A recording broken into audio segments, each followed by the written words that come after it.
Bienvenido al ranking de los 10 héroes más temidos de la historia de España. Empezaremos por el número 10. Año 1580. Sancho Dávila, apodado El Rayo de la Guerra, tercero de los capitanes que llegaban antes de que sonaran las cornetas. En Europa su nombre significaba asedio breve y disciplina de hierro. Prefería la sorpresa al despliegue. Irrumpía al alba cuando el enemigo aún dormía. De ahí su apodo. Golpeaba con infantería compacta, pasos cortos, fuego medido. De noche abría brechas silenciosas, de día las convertía en puertas. Cambiaba posiciones como un ajedrecista. Si tu guardia bostezaba, ya lo tenías dentro. Su método era un rayo. Aparece, destruye y desaparece. Por eso, antes del primer cañonazo, muchos ya negociaban la rendición. Número 9. Año 1212. Alfonso VIII de Castilla, apodado el Noble, aunque otros prefieren llamarle el de las Navas. Rey que unió voluntades que se odiaban. Convocó reinos, órdenes, ciudades y montes. En las Navas de Tolosa eligió el desfiladero y obligó al enemigo a pelear donde no podía maniobrar.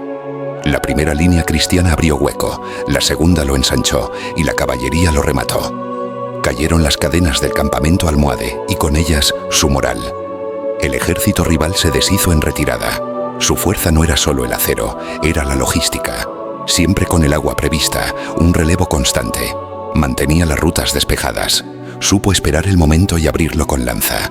El miedo que inspiraba no era rabia, era organización. Sabías que si acudía, acudirían todos.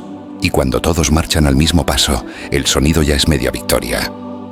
Número 8. Año 1236. Fernando III, apodado El Santo.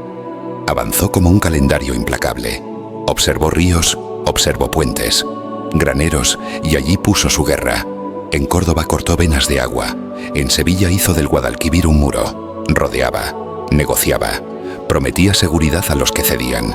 Asediaba con paciencia, bloqueaba el río construyendo puentes con barcas y cerraba los accesos por tierra. Su ejército unía fe y logística, pan, agua y relevo constante. El enemigo lo temía porque no venía a brillar, venía a terminar. Toda ciudad parecía una casilla más. Cuando su pendón asomaba, sabías que tarde o temprano sería tu turno. Número 7. Año 1094. Rodrigo Díaz de Vivar, alias el Cid Campeador. Señor de pactos móviles y victorias firmes. En Valencia tomó la plaza y la voluntad de la región. Fingía retiradas, giraba caballería, clavaba infantería. Su nombre viajaba antes que sus mensajeros. Unos lo contrataban, otros lo temían, todos lo calculaban. Daba la batalla cuando él había preparado la trampa. Cambiaba lealtades sin perder honor. Cumplía con quien le pagaba y cobraba con resultados. Con él no sabías si te enfrentabas a un enemigo o a tu próximo aliado. Ese filo doble es el filo que peor duerme. Llegamos al número 6. Año 1503. Diego García de Paredes, apodado El Sansón extremeño. Hombre puente, hombre ariete, hombre pico. Donde el terreno decía imposible, él decía, apártate. Sostenía vados, abría huecos, arrastraba heridos como si fueran escudos. Frenó un puente solo ante 200 enemigos. Bajo lluvia de flechas sonreía con dientes de hierro. Su valor multiplicaba el de los suyos, su figura encogía el de los otros. No mandaba ejércitos, producía espacio para que el ejército pasara. El miedo que llevaba era simple y antiguo, el de un cuerpo que no se rinde y una fuerza que no se gasta. Número 5. Año 778. Bernardo del Carpio, héroe de Cantares, sombra de frontera. La tradición lo enfrentó a Roldán en Roncesvalles, paladín invencible de Carlomagno, y lo derriba con fuerza de leyenda. Más que un hombre, era un mensaje. Aquí no manda quien viene de lejos. Su historia pasó de boca en boca, creció con cada noche y dio valentía a los suyos en los puertos de montaña. Algunos afirman que quebraba lanzas y podía abatir a un campeón con solo un abrazo. Juramento de juglares, duda de cronistas. Al enemigo no solo lo vence la espada, lo desgasta un rumor que no puedes matar. Ese rumor se llama Bernardo del Carpio y por eso también se teme. Número 4. Año 147 a.C. Viriato, uno de los mayores guerrilleros de Iberia. Conocía el monte como los legionarios sus manuales.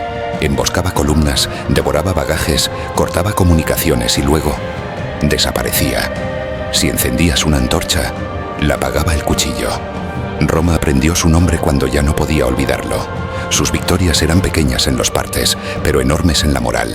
Hacía marchar a las legiones cansadas, sin agua y con miedo al siguiente recodo. Elegía el terreno, elegía el momento y convertía cada desfiladero en una trampa. Lo temían porque lo perdían de día y sin tan siquiera darse cuenta, los golpeaba de noche. Número 3. Año 722.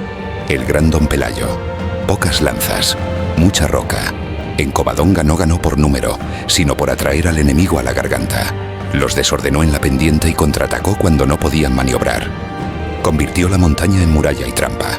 Aquella victoria no levantó un imperio de golpe, abrió la posibilidad de resistir. Les dijo a los suyos: resistid hoy para existir mañana. Y existieron. Desde entonces, aldeas y montes se atrevieron a decir que no. No solo era temido por sus enemigos, sino que también fue admirado por los mismos, porque lo que parecía inevitable dejó de serlo, y un puñado de hombres enseñó que el terreno, la paciencia y la fe podían cambiar la historia. Número 2. Año 1741. Don Blas de Lezo. Apodado el medio hombre. Media pierna, medio brazo y solo un ojo. Estrategia completa. Convirtió Cartagena de Indias en un cepo gigantesco. Hundió barcos para cerrar las entradas por mar. Enfrentó cañones en ambas orillas para crear una barrera de fuego cruzado e impedir la entrada de los barcos enemigos. La armada inglesa que venía paseando la victoria acabó contando bajas y excusas. Lezo enseñó que la cantidad puede ser un estorbo. Lo temían porque defendía atacando y hacía de cada metro un problema irreversible. Y llegamos al número 1, año 1495. El gran Gonzalo Fernández de Córdoba, alias el Gran Capitán, inventó un idioma nuevo para la guerra. Por primera vez en la historia picas y arcabuces hablaban a la vez. Reorganizó la infantería convirtiéndola en una máquina perfecta. Su éxito estuvo en la organización, la logística, la disciplina y el saber elegir el momento adecuado. Desde entonces, sus rivales dejaron de imitar al héroe y empezaron a imitar su método. Se le temía porque no luchaban contra él. Luchaban contra el futuro, luchaban contra una mente digna del siglo XXI. Reinventó el arte de la guerra como nadie lo había hecho. En Italia, enseñó disciplina táctica y estrategia militar a capitanes, que tiempo después replicaron sus órdenes paso a paso, ganando múltiples batallas con un éxito que jamás habían conseguido. ¿Y tú, con cuál de ellos te quedas?